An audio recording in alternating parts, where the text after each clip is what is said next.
ಎಲ್ಲರಿಗೂ ನಮಸ್ಕಾರಗಳು. ಋಗ್ವೇದ ಕ್ಲಾಸಸ್ಗೆ ಸ್ವಾಗತ. ಈ ದಿನ ನಾವು ಜೂನ್ 20, 2025ರ ಪ್ರಚಲಿತ ವಿದ್ಯಮಾನಗಳ ಬಗ್ಗೆ ತಿಳಿದುಕೊಳ್ಳೋಣ. ಈ ವಿಡಿಯೋದಲ್ಲಿ ಶರಾವತಿ ಸಿಂಹಬಾಲದ ಮಕಾಕ ವನ್ಯಜೀವಿ ಅಭಯಾರಣ್ಯ, ಕ್ರೊಯೇಷಿಯಾ, ಲಿಂಗ ಬಜೆಟ್ ಜ್ಞಾನ ಕೇಂದ್ರ, MCA 21 ಪೋರ್ಟಲ್, UNCTAD-ನಿಂದ ವಿಶ್ವ ಹೂಡಿಕೆ ವರದಿ 2025, ವ್ಯಾಪಾರಿ ಬ್ಯಾಂಕಿಂಗ್ ಇವುಗಳೆಲ್ಲದರ ಬಗ್ಗೆ ಸಂಪೂರ್ಣ ಮಾಹಿತಿಯನ್ನ ಈ ವಿಡಿಯೋದಲ್ಲಿ ತಿಳಿದುಕೊಳ್ಳೋಣ. ಆದ್ದರಿಂದ ವಿಡಿಯೋವನ್ನ ಕೊನೆವರೆಗೂ ವೀಕ್ಷಿಸಿ. ಮೊದಲನೇದಾಗಿ ಶರಾವತಿ ಸಿಂಹಬಾಲದ ಮಕಾಕ ವನ್ಯಜೀವಿ ಅಭಯಾರಣ್ಯ. Sharavathi lion tailed macaque wildlife sanctuary ಇದು ಕರ್ನಾಟಕಕ್ಕೆ ಸಂಬಂಧಪಟ್ಟಂತಹ ಮಾಹಿತಿಯಾಗಿದೆ. ಈ ಅಭಯಾರಣ್ಯಕ್ಕೆ ರೈತರು ದೇಶೀಯ ಶಸ್ತ್ರಾಸ್ತ್ರಗಳೊಂದಿಗೆ ಪ್ರವೇಶಿಸಿದ ಆರೋಪದ ಮೇಲೆ ಬಂಧನವಾಗಿದ್ದರು. ನಂತರ ಜಾಮೀನಿನ ಮೇಲೆ ಬಿಡುಗಡೆಯಾಗಿದ್ದಾರೆ. ಅದಕ್ಕಾಗಿ ಒಂದು ಸ್ವಲ್ಪ ಅಲ್ಲಿ ಪರಿಸ್ಥಿತಿ ಉದ್ವಿಗ್ನಗೊಂಡಿದೆ. ಆದ್ದರಿಂದ ಇದು ಸುದ್ದಿಯಲ್ಲಿದೆ. ಇದು ಕರ್ನಾಟಕದಲ್ಲಿ ಯಾವ ಜಿಲ್ಲೆಯಲ್ಲಿದೆ ಎಂಬುದನ್ನ ತಿಳಿದುಕೊಳ್ಳೋಣ. ಶರಾವತಿ ಸಿಂಹಬಾಲದ ಮಕಾಕ ವನ್ಯಜೀವಿ ಅಭಯಾರಣ್ಯ ಕರ್ನಾಟಕದ ಶಿವಮೊಗ್ಗ ಜಿಲ್ಲೆಯ ಸಾಗರ ತಾಲೂಕಿನ ಶರಾವತಿ ನದಿ ಕಣಿವೆಯಲ್ಲಿದೆ. ಅಭಯಾರಣ್ಯದ ಮೂಲಕ ಶರಾವತಿ ನದಿ ಹರಿಯುತ್ತದೆ. ಆದ್ದರಿಂದ ಆ ನದಿಯ ಹೆಸರನ್ನ ಈ ಅಭಯಾರಣ್ಯಕ್ಕೆ ಇಡಲಾಗಿದೆ, ಶರಾವತಿ ವೈಲ್ಡ್ ಲೈಫ್ ಸ್ಯಾಂಕ್ಚುರಿ. ಇದು ಸಾಗರಕ್ಕೆ ಸಮೀಪದಲ್ಲಿದೆ, 34 ಕಿಲೋಮೀಟರ್ ದೂರದಲ್ಲಿದೆ. ಅಭಯಾರಣ್ಯವು ಕರ್ನಾಟಕದ ಉತ್ತರ ಕನ್ನಡ ಮತ್ತು ಶಿವಮೊಗ್ಗ ಜಿಲ್ಲೆಗಳ ಕಾಡುಗಳಲ್ಲಿ ಹರಡಿಕೊಂಡಿದೆ. ಅಭಯಾರಣ್ಯದೊಳಗೆ ಶರಾವತಿ ಜಲಾಶಯವಿದೆ. ಸಿಂಹಬಾಲದ ಮಕಾಕ ಇದರ ವೈಜ್ಞಾನಿಕ ಹೆಸರು ಮಕಾಕ ಸಿಲೆನಸ್. ಇದನ್ನ IUCN ಅಳಿವಿನಂಚಿನಲ್ಲಿರುವ ಪ್ರಭೇದ ಎಂದು ವರ್ಗೀಕರಿಸಿದೆ. IUCN international union for conservation of nature. ಈ ಅಭಯಾರಣ್ಯವು ಯುನೆಸ್ಕೋ ವಿಶ್ವ ಪರಂಪರೆಯ ತಾಣವಾದ ಪಶ್ಚಿಮ ಘಟ್ಟಗಳ ಭಾಗವಾಗಿದೆ. ಅಭಯಾರಣ್ಯವು ಸುಮಾರು 431.23 ಚದರ ಕಿಲೋಮೀಟರ್ ವಿಸ್ತೀರ್ಣವನ್ನ ಹೊಂದಿದೆ. ಇದರಲ್ಲಿ ಲಿಂಗನಮಕ್ಕಿ ಜಲಾಶಯವೂ ಕೂಡ ಇದೆ. ಇದು ಅಸ್ತಿತ್ವದಲ್ಲಿರುವ ಶರಾವತಿ ಕಣಿವೆ ವನ್ಯಜೀವಿ ಅಭಯಾರಣ್ಯ, ಅಘನಾಶಿನಿ ಸಿಂಹಬಾಲದ ಮಕಾಕ ಸಂರಕ್ಷಣಾ ಮೀಸಲು ಪ್ರದೇಶ ಮತ್ತು ಪಕ್ಕದ ಮೀಸಲು ಅರಣ್ಯ ಬ್ಲಾಕ್ಗಳನ್ನ ಒಟ್ಟುಗೂಡಿಸಿ ರೂಪುಗೊಂಡಿದೆ. ಈ ಅಭಯಾರಣ್ಯವನ್ನ ತನ್ನ ನೈಋತ್ಯ ಗಡಿಯನ್ನು ಮೂಕಾಂಬಿಕಾ ವನ್ಯಜೀವಿ ಅಭಯಾರಣ್ಯದೊಂದಿಗೆ ಹಂಚಿಕೊಂಡಿದೆ. ಶರಾವತಿ ಸಿಂಹಬಾಲದ ಮಕಾಕ ವನ್ಯಜೀವಿ ಅಭಯಾರಣ್ಯ ಕರ್ನಾಟಕದ ಶಿವಮೊಗ್ಗ ಜಿಲ್ಲೆಯ ಸಾಗರ ತಾಲೂಕಿನಲ್ಲಿರ್ತಕ್ಕಂತಹ ಒಂದು ಅಭಯಾರಣ್ಯವಾಗಿದೆ.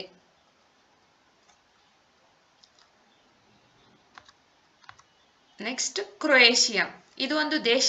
ಇತ್ತೀಚೆಗೆ ನಮ್ಮ ಭಾರತ ದೇಶದ ಪ್ರಧಾನಮಂತ್ರಿಗಳು ಈ ದೇಶಕ್ಕೆ ಭೇಟಿ ನೀಡಿದ್ದರು. ಆದ್ದರಿಂದ ಇದು ಸುದ್ದಿಯಲ್ಲಿದೆ. ಇದರ ಬಗ್ಗೆ ಮಾಹಿತಿಯನ್ನ ತಿಳಿದುಕೊಳ್ಳೋಣ. ಇದು ಯುರೋಪಿಯನ್ ಖಂಡದ ಅಲ್ಲಿರ್ತಕ್ಕಂತಹ ಒಂದು ದೇಶವಾಗಿದೆ. ಕ್ರೊಯೇಷಿಯಾ ಯುರೋಪಿಯನ್ ಖಂಡದ ಆಗ್ನೇಯ ಪ್ರದೇಶದಲ್ಲಿ ಬಾಲ್ಕನ್ ಪರ್ಯಾಯ ದ್ವೀಪದ ವಾಯವ್ಯ ಭಾಗದಲ್ಲಿದೆ. ಇದು ವಾಯವ್ಯದಲ್ಲಿ ಸ್ಲೋವೇನಿಯಾ, ಈಶಾನ್ಯದಲ್ಲಿ ಹಂಗೇರಿ,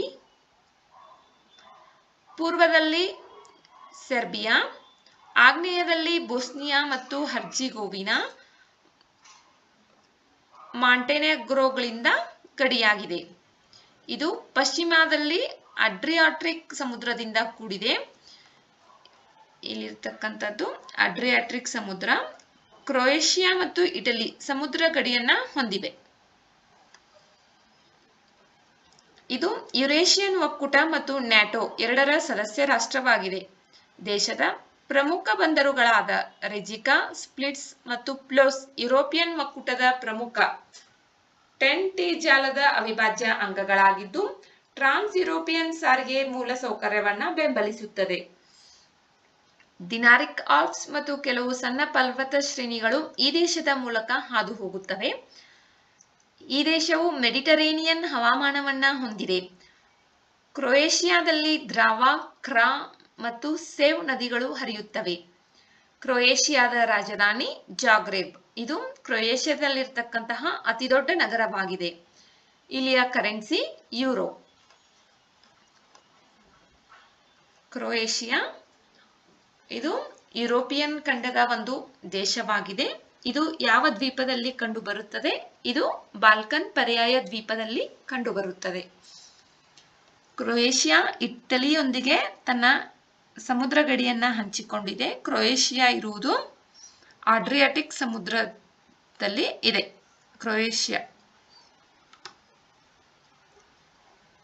ಕ್ರೊಯೇಷಿಯಾದ ಪಶ್ಚಿಮ ಭಾಗದಲ್ಲಿ ಆಡ್ರಿಯಾಟಿಕ್ ಸಮುದ್ರ ಇದೆ. ಇದರ ರಾಜಧಾನಿ ಜಾಗ್ರೇಬ್. ಇದರ ಕರೆನ್ಸಿ ಯೂರೋ. ಇಲ್ಲಿರ್ತಕ್ಕಂತಹ ಪ್ರಮುಖವಾದ ಧರ್ಮ ಕ್ಯಾಥೋಲಿಕ್.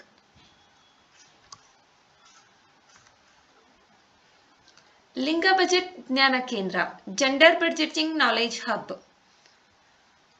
ಭಾರತದಾದ್ಯಂತ ಲಿಂಗ ಸ್ಪಂದನಾಶೀಲ ಯೋಜನೆಯನ್ನು ಬಲಪಡಿಸುವ ಗುರಿಯನ್ನು ಹೊಂದಿರುವ ಮೀಸಲಾದ ಡಿಜಿಟಲ್ ವೇದಿಕೆಯಾದ ಲಿಂಗ ಬಜೆಟ್ ಜ್ಞಾನ ಕೇಂದ್ರವನ್ನು ಕೇಂದ್ರ ಸರ್ಕಾರ ಇತ್ತೀಚೆಗೆ ಆರಂಭಿಸಿದೆ. ಲಿಂಗ ಬಜೆಟ್ ಜ್ಞಾನ ಕೇಂದ್ರ ಇದು ದೇಶಾದ್ಯಂತ ಲಿಂಗ ಸ್ಪಂದನಾಶೀಲ ಯೋಜನೆಯನ್ನು ಉತ್ತೇಜಿಸಲು ವಿನ್ಯಾಸಗೊಳಿಸಲಾದ ಮೀಸಲಾದಂತಹ ಡಿಜಿಟಲ್ ವೇದಿಕೆಯಾಗಿದೆ. ಇದನ್ನು ಯಾವ ಸಚಿವಾಲಯ ಆರಂಭಿಸಿದೆ? ಇದನ್ನು ಮಹಿಳಾ ಮತ್ತು ಮಕ್ಕಳ ಅಭಿವೃದ್ಧಿ ಸಚಿವಾಲಯ ಆರಂಭಿಸಿದೆ. ಕೇಂದ್ರ ಮತ್ತು ರಾಜ್ಯ ಮಟ್ಟದಲ್ಲಿ ಯೋಜನೆ ಮತ್ತು ಬಜೆಟ್ನ ಎಲ್ಲ ಹಂತಗಳಲ್ಲಿ ಲಿಂಗ ಏಕೀಕರಣವನ್ನು ಬೆಂಬಲಿಸಲು ನೀತಿ ನಿರೂಪಕರು, ಸಂಶೋಧಕರು ಮತ್ತು ಇತರ ಪಾಲುದಾರರಿಗೆ ನೀತಿ ಸಂಕ್ಷಿಪ್ತ ವಿವರಣೆಗಳು, ಉತ್ತಮ ಅಭ್ಯಾಸಗಳು ಮತ್ತು ಲಿಂಗ ವಿಂಗಡಿತ ಡೇಟಾ ಸೇರಿದಂತೆ ಪರಿಕರಗಳ ಕೇಂದ್ರೀಕೃತ ಭಂಡಾರದೊಂದಿಗೆ ಅಧಿಕಾರ ನೀಡುವುದು ಪೋರ್ಟಲ್ನ ಪ್ರಾಥಮಿಕ ಉದ್ದೇಶವಾಗಿದೆ. ಭಾರತದಲ್ಲಿ ಲಿಂಗ ಬಜೆಟ್ ಇದು ಮಹಿಳೆಯರು ತಮ್ಮ ಜೀವನ ಚಕ್ರದಲ್ಲಿ ಎದುರಿಸುವ ದುರ್ಬಲತೆಗಳನ್ನು ಪರಿಹರಿಸಲು ಹೆಣ್ಣು ಸೂಕ್ಷ್ಮ ಸೂತ್ರೀಕರಣ, ಸಂಪನ್ಮೂಲ ಹಂಚಿಕೆ ಮತ್ತು ನಿರಂತರ ಮೇಲ್ವಿಚಾರಣೆಯನ್ನು ಒಳಗೊಂಡಿರುತ್ತದೆ. ಭಾರತವು 2005-2006ರಲ್ಲಿ ತನ್ನ ಮೊದಲ ಲಿಂಗ ಬಜೆಟ್ ಅನ್ನು ಅಂಗೀಕರಿಸಿತು. ಇದು ಸಂಪನ್ಮೂಲ ಹಂಚಿಕೆಯಲ್ಲಿನ ಲಿಂಗ ಅಸಮಾನತೆಗಳನ್ನು ಪರಿಹರಿಸುವತ್ತ ಮಹತ್ವದ ಹೆಜ್ಜೆಯಾಗಿದೆ. ಕಳೆದ 11 ವರ್ಷಗಳಲ್ಲಿ ಲಿಂಗ ಬಜೆಟ್ ಹಂಚಿಕೆಗಳು 4.5 ಪಟ್ಟು ಹೆಚ್ಚಾಗಿದೆ. 2025-26ರಲ್ಲಿ 4.49 ಲಕ್ಷ ಕೋಟಿ ರೂಪಾಯಿಗಳಷ್ಟು ಲಿಂಗ ಬಜೆಟ್ ಅನ್ನ ನೀಡಲಾಗಿದೆ. ಕೇಂದ್ರ ಮಟ್ಟದಲ್ಲಿ ಮಹಿಳಾ ಮತ್ತು ಮಕ್ಕಳ ಅಭಿವೃದ್ಧಿ ಸಚಿವಾಲಯ ಸೇರಿದಂತೆ ನೋಡಲ್ ಅಧಿಕಾರಿಗಳು ಲಿಂಗ ಬಜೆಟ್ ಅನ್ನ ಅನುಷ್ಠಾನಗೊಳಿಸುತ್ತಾರೆ. ರಾಜ್ಯಗಳು ಮತ್ತು ಕೇಂದ್ರಾಡಳಿತ ಪ್ರದೇಶಗಳಲ್ಲಿ ಲಿಂಗ ಬಜೆಟ್ ಅನುಷ್ಠಾನಕ್ಕೆ ಮಹಿಳಾ ಮತ್ತು ಮಕ್ಕಳ ಅಭಿವೃದ್ಧಿ ಸಮಾಜ ಕಲ್ಯಾಣ, ಹಣಕಾಸು ಅಥವಾ ಯೋಜನಾ ಇಲಾಖೆಗಳು ಸಹ ಜವಾಬ್ದಾರರಾಗಿರುತ್ತವೆ. ಯೋಜನೆಗಳ ಉದ್ದೇಶಗಳನ್ನು ಸಂಘಟಿಸಲು ಮತ್ತು ಪೂರೈಸಲು ರಾಜ್ಯಗಳು ಮತ್ತು ಕೇಂದ್ರಾಡಳಿತ ಪ್ರದೇಶಗಳಲ್ಲಿ ಮಹಿಳಾ ಸಬಲೀಕರಣಕ್ಕಾಗಿ ಜಿಲ್ಲಾ ಉಪಸಂಸ್ಥೆಗಳು ಸಕ್ರಿಯವಾಗಿರುತ್ತವೆ. ಈ ಕೇಂದ್ರಗಳು ಕನಿಷ್ಠ ಒಬ್ಬ ಲಿಂಗ ತಜ್ಞರನ್ನು ಹೊಂದಿರುವುದು ಕಡ್ಡಾಯವಾಗಿದೆ. ಭಾರತವು ಯಾವಾಗ ತನ್ನ ಮೊದಲ ಲಿಂಗ ಬಜೆಟ್ ಅನ್ನ ಅಂಗೀಕರಿಸಿತು? 2005-6ರಲ್ಲಿ. ಲಿಂಗ ಬಜೆಟ್ ಅನ್ನ ಯಾರು ಆರಂಭಿಸಿದ್ದಾರೆ? ಯಾವ ಸಚಿವಾಲಯ ಆರಂಭಿಸಿದೆ? ಮಹಿಳಾ ಮತ್ತು ಮಕ್ಕಳ ಅಭಿವೃದ್ಧಿ ಸಚಿವಾಲಯ ಆರಂಭಿಸಿದೆ. ಲಿಂಗ ಬಜೆಟ್ ಜ್ಞಾನ ಕೇಂದ್ರ ಅನ್ನುವುದು ಒಂದು ಡಿಜಿಟಲ್ ವೇದಿಕೆಯಾಗಿದೆ.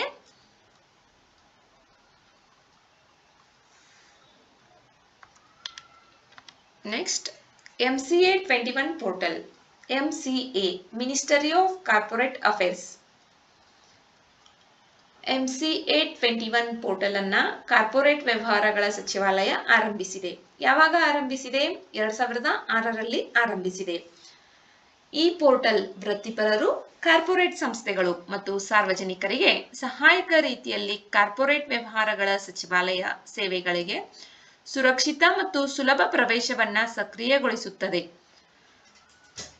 MCA 21 ಅಪ್ಲಿಕೇಶನ್ ಅನ್ನು ಕಂಪನಿಗಳ ಕಾಯ್ದೆ 1956, ಕಂಪನಿಗಳ ಕಾಯ್ದೆ 2013 ಮತ್ತು ಸೀಮಿತ ಹೊಣೆಗಾರಿಕೆ ಪಾಲುದಾರಿಕೆ ಕಾಯ್ದೆ 2008ರ ಅಡಿಯಲ್ಲಿ ಕಾನೂನು ಅವಶ್ಯಕತೆಗಳ ಪೂರ್ವಭಾವಿ ಜಾರಿ ಮತ್ತು ಅನುಸರಣೆಗೆ ಸಂಬಂಧಿಸಿದ ಎಲ್ಲಾ ಪ್ರಕ್ರಿಯೆಗಳನ್ನು ಸಂಪೂರ್ಣವಾಗಿ ಸ್ವಯಂಚಾಲಿತಗೊಳಿಸಲು ವಿನ್ಯಾಸಗೊಳಿಸಲಾಗಿದೆ.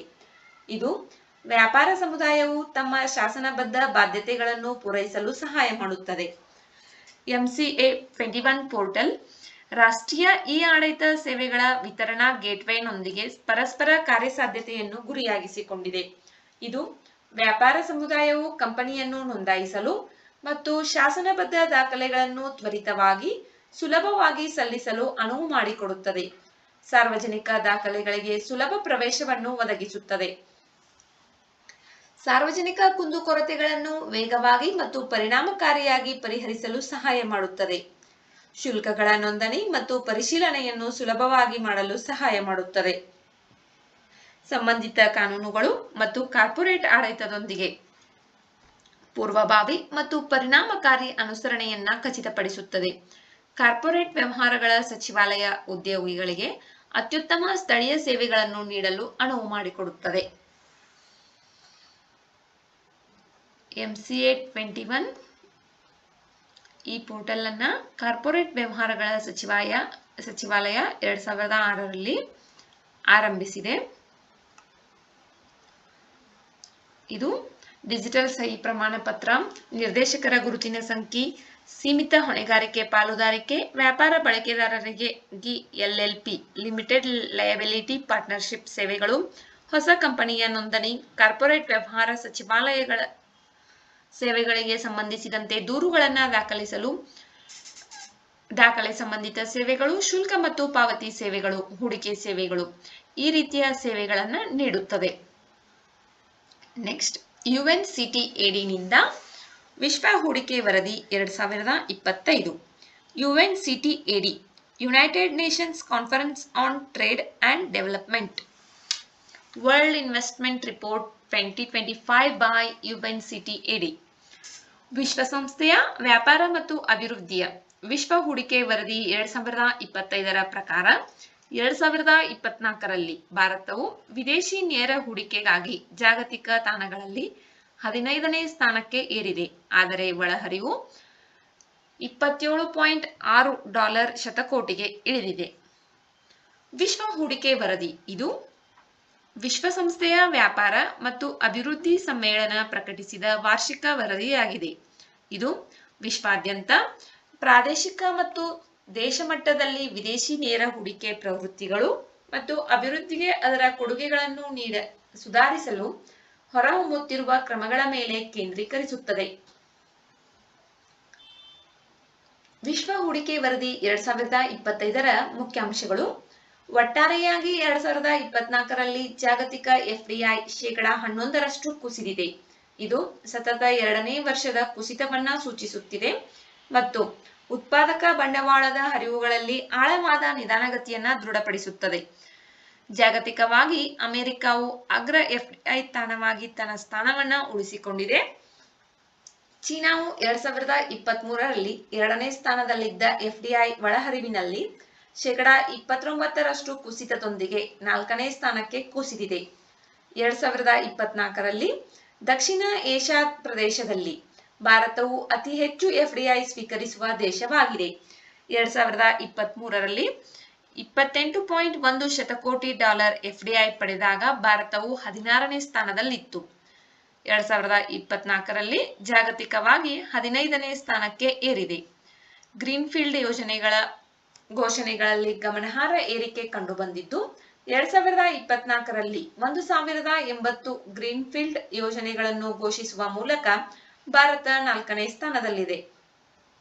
ಭಾರತವು ಜಾಗತಿಕವಾಗಿ FDI ಹೊರಹರಿವಿನ ಶ್ರೇಯಾಂಕದಲ್ಲಿ ಏರಿಕೆ ಕಂಡಿದ್ದು $24 ಶತಕೋಟಿ ಹೊರಮುಖ ಹೂಡಿಕೆಯೊಂದಿಗೆ 18ನೇ ಸ್ಥಾನಕ್ಕೆ ಏರಿದೆ. 2023ರಲ್ಲಿ $14 ಶತಕೋಟಿ ಹೊರಹರಿವುಗಳಿದ್ದಾಗ 23ನೇ ಸ್ಥಾನದಲ್ಲಿತ್ತು. ವಿಶ್ವಸಂಸ್ಥೆಯ ವ್ಯಾಪಾರ ಮತ್ತು ಅಭಿವೃದ್ಧಿ ಸಮ್ಮೇಳನ ವಿಶ್ವ ಹೂಡಿಕೆ ವರದಿಯನ್ನ ವಾರ್ಷಿಕವಾಗಿ ಬಿಡುಗಡೆ ಮಾಡುತ್ತದೆ. ಈ ಬಾರಿಯೂ ಕೂಡ ಆ ವರದಿ ಬಿಡುಗಡೆಯಾಗಿದ್ದು ಜಾಗತಿಕ ತಾಣಗಳಲ್ಲಿ ಭಾರತವು 15ನೇ ಸ್ಥಾನದಲ್ಲಿದೆ. ದಕ್ಷಿಣ ಏಷ್ಯಾ ರಾಷ್ಟ್ರಗಳಲ್ಲಿ ಭಾರತವು ಪ್ರಥಮ ಸ್ಥಾನದಲ್ಲಿದೆ.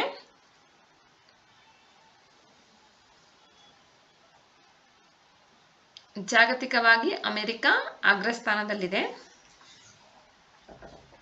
ಗ್ರೀನ್ಫೀಲ್ಡ್ ಯೋಜನೆಗಳನ್ನ ಘೋಷಿಸುವ ಮೂಲಕ ಭಾರತ 4ನೇ ಸ್ಥಾನದಲ್ಲಿ ಇದೆ. ನೆಕ್ಸ್ಟ್ ವ್ಯಾಪಾರಿ ಬ್ಯಾಂಕಿಂಗ್, ಮರ್ಚೆಂಟ್ ಬ್ಯಾಂಕಿಂಗ್. ಭಾರತೀಯ ಭದ್ರತಾ ಮತ್ತು ವಿನಿಮಯ ಮಂಡಳಿ SEBI securities and exchange board of India ಇತ್ತೀಚೆಗೆ ವ್ಯಾಪಾರಿ ಬ್ಯಾಂಕರ್ಗಳು ಈಗ ಪ್ರತ್ಯೇಕ ಕಾನೂನು ಘಟಕದ ಅಗತ್ಯವಿಲ್ಲದೆಯೇ ಸಲಹಾ ಸಂಸ್ಥೆಗಳಂತಹ ಅನಿಯಂತ್ರಿತ ಚಟುವಟಿಕೆಗಳಲ್ಲಿ ತೊಡಗಿಸಿಕೊಳ್ಳಬಹುದು ಎಂದು ಹೇಳಿದೆ. ವ್ಯಾಪಾರಿ ಬ್ಯಾಂಕಿಂಗ್ ಎಂದರೇನು? ಸಾರ್ವಜನಿಕರಿಗೆ ಬದಲಾಗಿ ಮುಖ್ಯವಾಗಿ ವ್ಯವಹಾರಗಳು ಮತ್ತು ಕಾರ್ಪೊರೇಟ್ ಗ್ರಾಹಕರಿಗೆ ವಿಶೇಷ ಹಣಕಾಸು ಸೇವೆಗಳನ್ನು ಒದಗಿಸುವುದನ್ನು ವ್ಯಾಪಾರಿ ಬ್ಯಾಂಕಿಂಗ್ ಅಥವಾ ಮರ್ಚೆಂಟ್ ಬ್ಯಾಂಕಿಂಗ್ ಎಂದು ಕರೆಯಲಾಗುತ್ತದೆ. ಭಾರತದಲ್ಲಿ ವ್ಯಾಪಾರಿ ಬ್ಯಾಂಕಿಂಗ್ ಚಟುವಟಿಕೆಯನ್ನು ಭಾರತೀಯ ಷೇರುಪೇಟೆ ನಿಯಂತ್ರಣ ಮಂಡಳಿ ಸೆಬಿ ನಿಯಂತ್ರಿಸುತ್ತದೆ. ಈ ಸೇವೆಗಳಲ್ಲಿ ಬಂಡವಾಳವನ್ನು ಸಂಗ್ರಹಿಸುವುದು, ಹಣಕಾಸು ಸಲಹೆ ನೀಡುವುದು ಮತ್ತು ಹೂಡಿಕೆಗಳನ್ನು ನಿರ್ವಹಿಸುವುದು ಸೇರಿವೆ. ಇವು ದೊಡ್ಡ ನಿಗಮಗಳ ಬೆಳವಣಿಗೆ ಮತ್ತು ವಿಸ್ತರಣೆಯನ್ನು ಬೆಂಬಲಿಸುವತ್ತ ಗಮನ ಹರಿಸುತ್ತವೆ. ವ್ಯಾಪಾರಿ ಬ್ಯಾಂಕ್ಗಳು ಠೇವಣಿಗಳನ್ನು ಸ್ವೀಕರಿಸುವುದಿಲ್ಲ ಅಥವಾ ವ್ಯಕ್ತಿಗಳಿಗೆ ಖಾತೆ ನಿರ್ವಹಣೆ ಅಥವಾ ಸಾಲಗಳಂತಹ ಸಾಂಪ್ರದಾಯಿಕ ಬ್ಯಾಂಕಿಂಗ್ ಸೇವೆಗಳನ್ನು ನೀಡುವುದಿಲ್ಲ. ಇವು ವಾಣಿಜ್ಯ ಬ್ಯಾಂಕ್ಗಳಿಗಿಂತ ಭಿನ್ನವಾಗಿವೆ ಎಂಬುದಕ್ಕೆ ಇವು ಸಾಕ್ಷಿಗಳಾಗಿವೆ. ಆರಂಭಿಕ ಸಾರ್ವಜನಿಕ ಕೊಡುಗೆಗಳು, ಇನಿಷಿಯಲ್ ಪಬ್ಲಿಕ್ ಆಫರಿಂಗ್ಸ್, ಖಾಸಗಿ ನಿಯೋಜನೆಗಳು ಮತ್ತು ಸಾಲ ಹಣಕಾಸು ಮುಂತಾದ ವಿವಿಧ ವಿಧಾನಗಳ ಮೂಲಕ ಕಂಪನಿಗಳು ಬಂಡವಾಳವನ್ನು ಸಂಗ್ರಹಿಸಲು ಸಹಾಯ ಮಾಡುವುದು ಒಂದು ಪ್ರಮುಖ ಕಾರ್ಯವಾಗಿದೆ. ವ್ಯಾಪಾರಿ ಬ್ಯಾಂಕುಗಳು ವಿಲೀನಗಳು, ಸ್ವಾಧೀನಗಳು ಮತ್ತು ಇತರ ಹಣಕಾಸು ವಹಿವಾಟುಗಳ ಬಗ್ಗೆ ತಜ್ಞರ ಸಲಹೆಯನ್ನು ನೀಡುತ್ತವೆ. ಸಂಕೀರ್ಣ ಪ್ರಕ್ರಿಯೆಗಳ ಮೂಲಕ ಕಂಪನಿಗಳಿಗೆ ಮಾರ್ಗದರ್ಶನ ನೀಡುತ್ತವೆ. ಅವರು ತಮ್ಮ ಕಾರ್ಪೊರೇಟ್ ಕ್ಲೈಂಟ್ಗಳಿಗೆ ಹೂಡಿಕೆಗಳನ್ನು ನಿರ್ವಹಿಸಬಹುದು, ಅವರ ಆರ್ಥಿಕ ಸಂಪನ್ಮೂಲಗಳನ್ನು ಅತ್ಯುತ್ತಮವಾಗಿಸಲು ಸಹಾಯ ಮಾಡಬಹುದು. ವ್ಯಾಪಾರಿ ಬ್ಯಾಂಕುಗಳು ಹೆಚ್ಚಾಗಿ ಅಂತಾರಾಷ್ಟ್ರೀಯ ವ್ಯಾಪಾರ ಮತ್ತು ಹೂಡಿಕೆಯಲ್ಲಿ ತೊಡಗಿಸಿಕೊಂಡಿರುತ್ತವೆ. ಗಡಿಯಾಚೆಗಿನ ವಹಿವಾಟುಗಳು ಮತ್ತು ವಿದೇಶಿ ಹೂಡಿಕೆಗಳನ್ನು ಸುಗಮಗೊಳಿಸುತ್ತವೆ. ಒಂದು ಕಂಪನಿಯು ಮತ್ತೊಂದು ಕಂಪನಿಯೊಂದಿಗೆ ವಿಲೀನಗೊಳ್ಳುವ ಬಗ್ಗೆ ಸಲಹೆ ನೀಡುವುದು, ಬಂಡವಾಳವನ್ನು ಸಂಗ್ರಹಿಸಲು ಕಂಪನಿಯು ಐಪಿಒವನ್ನು ಪ್ರಾರಂಭಿಸಲು ಸಹಾಯ ಮಾಡುವುದು. ಇನಿಷಿಯಲ್ ಪಬ್ಲಿಕ್ ಆಫರಿಂಗ್ಸ್ ಹೊಸ ಮಾರುಕಟ್ಟೆಗೆ ವಿಸ್ತರಿಸಲು ಬಯಸುವ ಕಂಪನಿಗೆ ಆರ್ಥಿಕ ಸಲಹೆಯನ್ನು ಒದಗಿಸುವುದು, ದೊಡ್ಡ ಕಂಪನಿಯ ಹೂಡಿಕೆ ಬಂಡವಾಳವನ್ನು ನಿರ್ವಹಿಸುವುದು. ವಾಣಿಜ್ಯ ಬ್ಯಾಂಕುಗಳು ಠೇವಣಿ, ಸಾಲ ಮತ್ತು ಮೂಲ ಬ್ಯಾಂಕಿಂಗ್ ವಹಿವಾಟುಗಳಂತಹ ಸೇವೆಗಳೊಂದಿಗೆ ಸಾರ್ವಜನಿಕರಿಗೆ ಸೇವೆ ಸಲ್ಲಿಸುತ್ತವೆ. ಆದರೆ ವ್ಯಾಪಾರಿ ಬ್ಯಾಂಕುಗಳು ವ್ಯವಹಾರಗಳು ಮತ್ತು ನಿಗಮಗಳಿಗೆ ವಿಶೇಷ ಹಣಕಾಸು ಸೇವೆಗಳನ್ನು ಒದಗಿಸುವುದರ ಮೇಲೆ ಕೇಂದ್ರೀಕರಿಸುತ್ತವೆ. ವ್ಯಾಪಾರಿ ಬ್ಯಾಂಕುಗಳಿಗೆ ಉದಾಹರಣೆಗಳು Kotak Mahindra capital, ICICI securities, Axis capital, SBI capital markets, JM financial, Morgan Stanley ಮತ್ತು ಗೋಲ್ಡ್ಮನ್ ಸ್ಯಾಚ್ ನಂತಹ ಜಾಗತಿಕ ಹೂಡಿಕೆ ಬ್ಯಾಂಕುಗಳು ವ್ಯಾಪಾರಿ ಬ್ಯಾಂಕುಗಳಿಗೆ ಉದಾಹರಣೆಗಳಾಗಿವೆ. ವ್ಯಾಪಾರಿ ಬ್ಯಾಂಕುಗಳು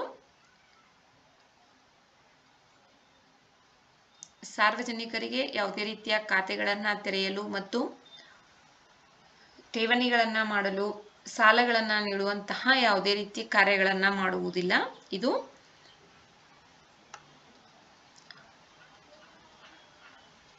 ದೊಡ್ಡ ನಿಗಮಗಳ ಬೆಳವಣಿಗೆಗೆ ಮತ್ತು ವಿಸ್ತರಣೆಗೆ ಹಣಕಾಸಿನ ಬೆಂಬಲವನ್ನು ನೀಡುತ್ತದೆ. ಈ ವಿಡಿಯೋದಲ್ಲಿರುವ ಮಾಹಿತಿ ನಮಗೆ ಸ್ಪಷ್ಟವಾಗಿ ತಿಳಿದಿದೆ ಮತ್ತು ಇಷ್ಟವಾಗಿದೆ ಎಂಬುದಾದರೆ ವಿಡಿಯೋಗೆ ಒಂದು ಲೈಕ್ ಮಾಡಿ. ಮತ್ತಷ್ಟು ಮಾಹಿತಿಗಾಗಿ ನಮ್ಮ ಚಾನೆಲ್ನಲ್ಲಿರುವ ವಿಡಿಯೋಗಳನ್ನು ವೀಕ್ಷಿಸಿ. ಮುಂಬರುವ ವಿಡಿಯೋಗಳು ಮತ್ತು ಮಾಹಿತಿಗಾಗಿ ನಮ್ಮ ಚಾನೆಲ್ ಅನ್ನು ಸಬ್ಸ್ಕ್ರೈಬ್ ಮಾಡಿಕೊಳ್ಳಿ, ನಿಮ್ಮ ಸ್ನೇಹಿತರೊಂದಿಗೆ ಹಂಚಿಕೊಳ್ಳಿ. ನಿಮ್ಮ ಅಮೂಲ್ಯವಾದ ಸಮಯವನ್ನು ನೀಡಿ ವಿಡಿಯೋವನ್ನು ವೀಕ್ಷಿಸಿದ್ದಕ್ಕಾಗಿ ಧನ್ಯವಾದಗಳು.